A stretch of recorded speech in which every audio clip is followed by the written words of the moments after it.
Siya yung YouTuber na palaging backdrop niya ay yung kulay green niyang aparador. Overacting yung hand gestures niya. Yung YouTuber na iba-iba yung style ng buhok niya kada nagbibideo siya. Sabi ng ilan, siya daw yung pinaghalong Elsie at Roger Rocker. Sabi nila, pogi daw siya. Pero sa video na to, hindi muna ako yun. Paano kung sa video na to ako si Kuya Roger?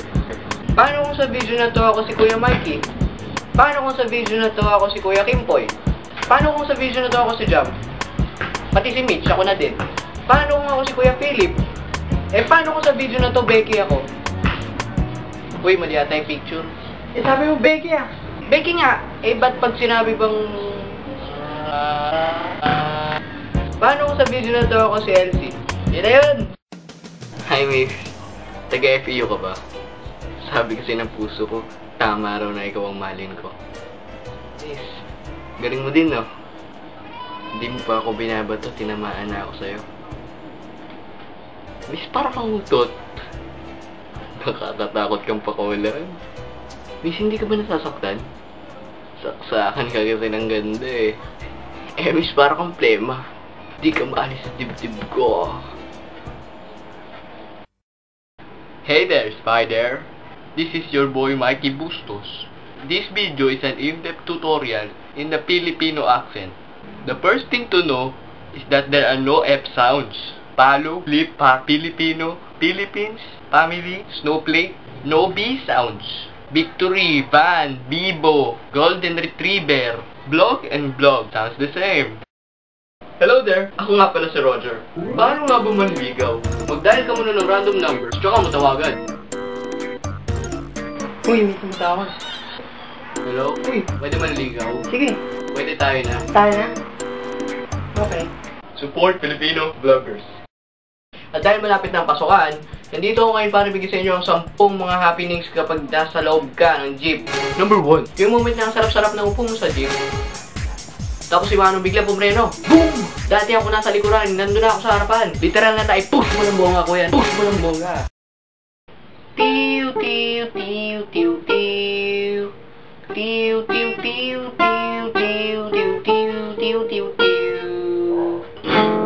If you're only thinking that my love for you will have climate change, you can ask now the stone. Hindi talaga ako marunong gitara. Paano mo malalaman kung may gusto sa'yo ang isang lalaki?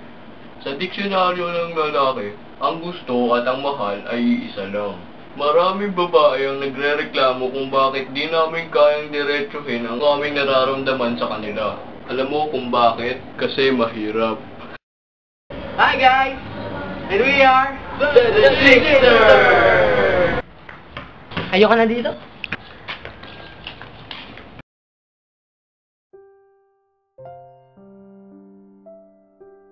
Ay nako. Ano na naman ba to? Ikaw eh. Ay nako Mitch. Ayan ka na naman eh. Ano, ako na naman. Ikaw nga ang dahilan. Ako? Bakit ako? Ikaw? Ano na namang nagawa ko? Wala naman akong ginagawa. Anong wala? Meron kong ginagawa. Madami kong ginagawa. Bakit nga? Sabihin mo yung dahilan. Pagkukomputer mong dahilan. Anong masama sa pagkukomputer ko? Ang masama. Yung pagdodota mo. Oh, Dota. Ano masama sa Dota? Kasi nga buong Ano yun? patapusin mo muna. Halos karamihan ng lalaki nagda-Dota. Ulit-ulit ka dyan. Dati naman, hindi ka naman ganyan. Ganito na ako. Ngayon lang. Bakit nga? Anong dahilan? Araw-araw ka nandyan.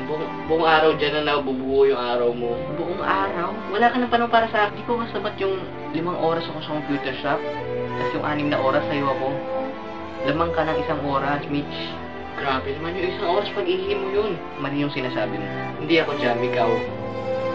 Yan sila Aleria, sila Riley, dyan ka na nakatutok. Wala ka na. Balik sasabi mo. Grabe naman, Mitch. Hero lang yun. Hindi mga totoong tao yun. Kahit pa. Pati Dota, pinagsisilosa mo, Mitch. Grabe ka. Alam mo dyan, mas mabuti pa.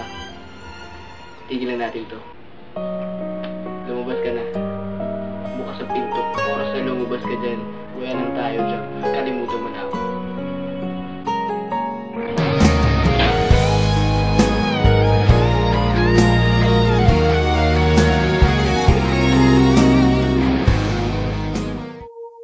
Hi, girl, you just caught my eye. You and I could be like Sunny and Cher, honey and bears. Oh, Ayoko na talaga.